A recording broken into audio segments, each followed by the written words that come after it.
It is winter, in the year 190 BC. For nearly a century, the Mediterranean world was entrenched in a vicious struggle for hegemonic rule. The successors of Alexander the Great ruled vast kingdoms from Egypt to Asia.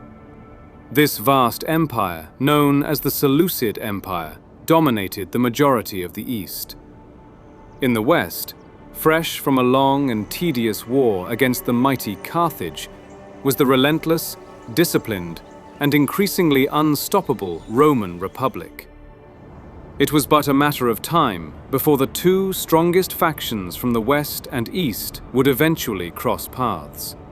On the plains near Magnesia ad Sipylum in western Asia Minor, two superpowers prepared to collide.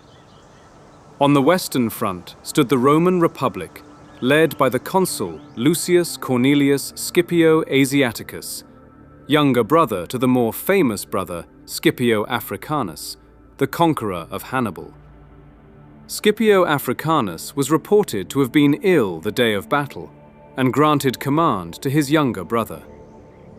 Opposing them on the eastern front was one of the richest and most powerful monarchs of the Hellenistic age, Antiochus III, the great ruler of the Seleucid Empire, commanding a much larger army made up of an incredibly diverse selection of different soldiers and beasts. War elephants from Africa and India were stationed at the rear throughout the Seleucid ranks. The bulk of their elite heavy infantry consisted of sarissa pike phalangites. These professional soldiers dated as far back as Alexander the Great's conquests 140 years prior. Their presence in the Hellenistic army continued on from the prime days of when Macedon was the uncontested hegemonic faction in the Mediterranean. And as such, they were the backbone of the Seleucid army. Across the field was a worthy opponent. The Roman legions, lined up in their famous triplex axis formation. Hastati, Principes, and Triarii made up the front, second and third lines respectively. Their unique ability lay in their manipular system, which allowed the Roman troops to break formation into smaller divisions, giving them the ability to rapidly adapt to the needs of the battlefield. To wind back the clock a bit, and understand what ultimately led to this exact moment, was when Antiochus crossed into Greece in 192 BC, presenting himself as the liberator of the Greeks from Roman influence. Some Greek states welcomed him, others feared him. Rome saw the move as a direct threat. The resulting conflict, the Roman-Seleucid War, escalated rapidly. Antiochus suffered a major defeat by the Romans at the Battle of Thermopylae and was forced to retreat from Greece back into Asia Minor. The Romans pursued, and for the first time in its history, a Roman army crossed into Asia. A tense standoff endured for a time. Then Antiochus, confident in his superior army, gave the signal to attack. Darting forward was one of the most dramatic weapons of Hellenistic warfare: scythed chariots.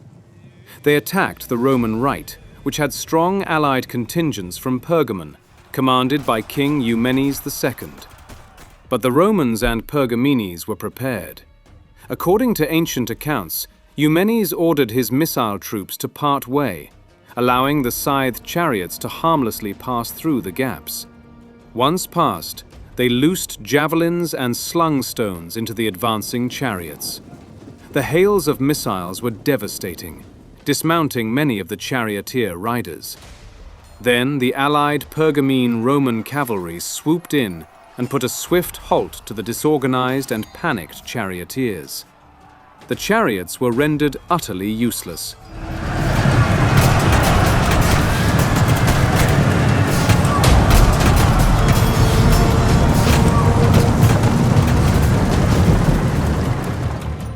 The initial Seleucid attack was a complete failure. The remaining charioteers fled the field in panic. Others wheeled wildly back into the Seleucid lines. Instead of breaking the Roman army, the chariots created chaos among Antiochus's own troops. Eumenes exploited the situation immediately. Giving the signal, both Roman and Pergamene cavalry surged forward in a brazen counterattack. The Pergamene cavalry struck the unorganized Seleucid infantry lines like a wrecking ball.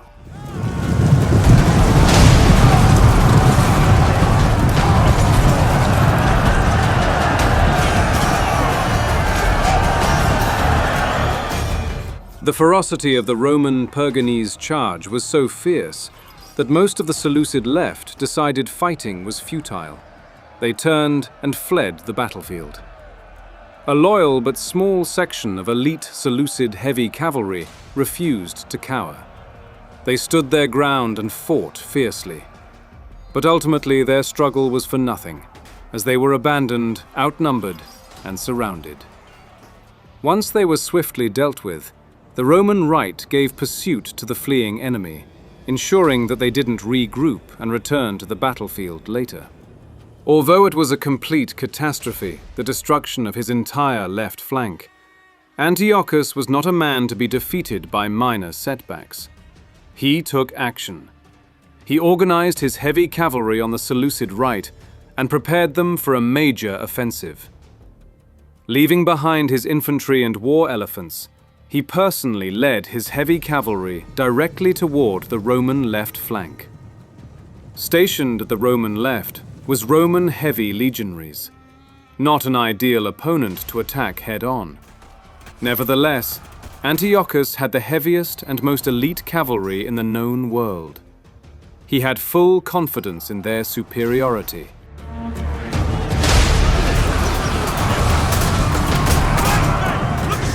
The Roman skirmishers were cut down swiftly.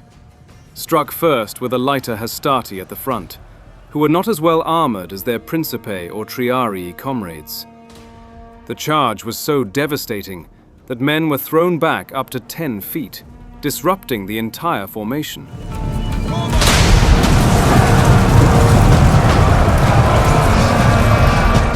The front line of hastati attempted to close ranks and form one single defensive line to better defend against this assault, which was the right maneuver in the situation.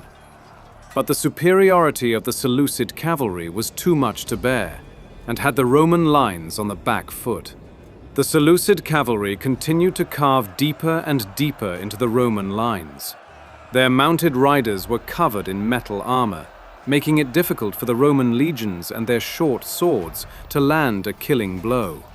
Even their horses were partially covered in armor from the front, which made it all the more difficult to eliminate the threat. Then the Seleucid cavalry drove deep into the Roman flank. Roman cavalry attempted to stop this maneuver, but were defeated under the immense pressure.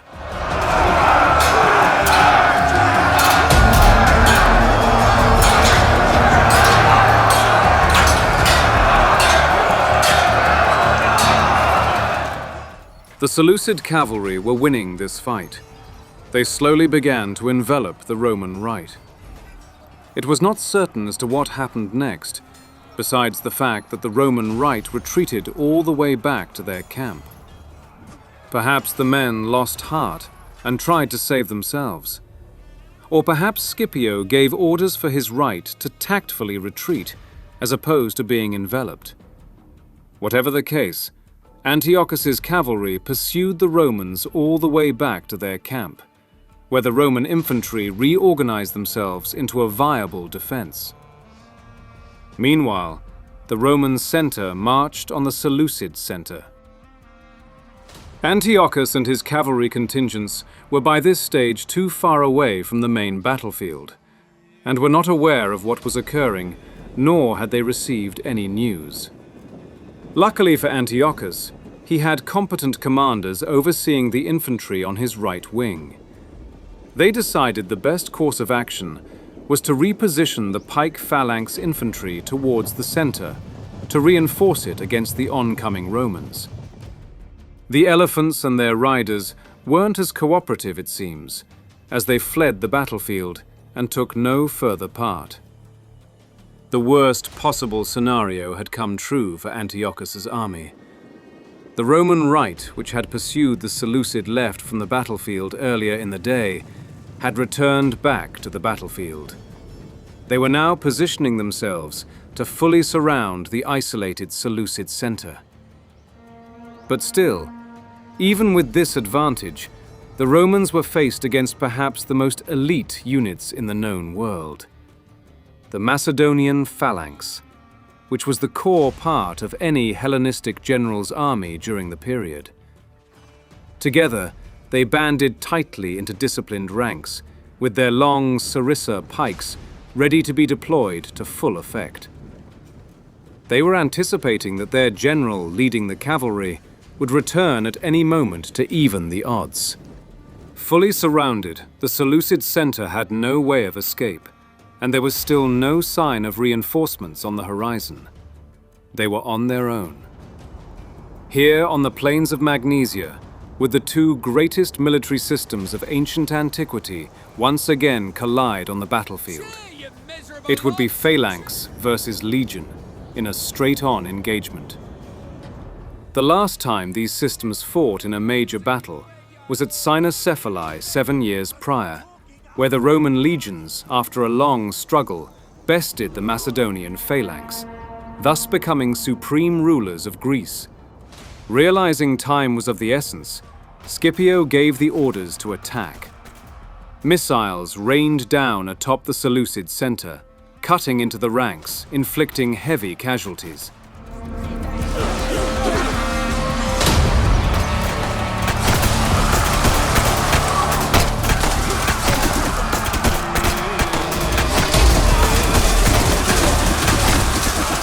The Phalanx troops were equipped with smaller, rounded shields, and were not effective at repelling immense projectile fire. Thus, the casualties continued to mount. Once enough damage was dealt, Scipio gave the order to surround their position and attack. Legions, light troops, and cavalry diverged onto the Seleucid lines. Even with the odds stacked against them, the Seleucid Phalanx divisions were still a major threat. The Roman troops had to thread carefully. To attack a phalanx frontally was terrifying. The long pikes projected outward in layered rows, making direct assault extremely difficult. The Romans had to attack weak spots and penetrate any gaps they could locate. As once disrupted, the phalanx became dangerously inflexible and would usually crumble. Fortunately, the Roman legion was built differently. Roman manipular formations allowed smaller units to maneuver independently. As the battle intensified, the Roman and allied troops exploited gaps in the Seleucid line. Roman soldiers pressed into these gaps. Once the integrity of the phalanx began breaking apart, the advantages of the sarissa vanished. The fight became fragmented and chaotic. In close quarters, Roman infantry excelled. The legionaries stabbed beneath shields, attacked isolated groups, and gradually dismembered the giant formation piece by piece. The Seleucid center began collapsing. Once the phalanx lost cohesion, the battle turned into slaughter. By the time Antiochus returned from the right wing, the battle was already lost. His center had collapsed. His left had vanished. The army of the Seleucid Empire dissolved into retreat. Antiochus's pursuit on the right wing removed him from the decisive phase of the battle. His decision to give chase instead of managing his army ultimately led to his defeat. Another key feature worth mentioning was the fact that Antiochus relied too heavily on spectacle weapons, scythed chariots and elephants, that often created as much danger for his own troops as for the enemy. Whereas the Romans stuck to the basics, relying heavily on infantry and superior training. Ancient historians report catastrophic casualties for Antiochus's army, likely exaggerated as ancient numbers often were, but the defeat itself was unquestionably devastating. The defeat shattered Seleucid power in Asia Minor. In 188 BC, Antiochus was forced to accept the harsh Treaty of Apamea. The terms were severe. After Magnesia, no Hellenistic kingdom could realistically challenge Rome on equal terms again. The age of Alexander's successors was fading. The Roman century had begun.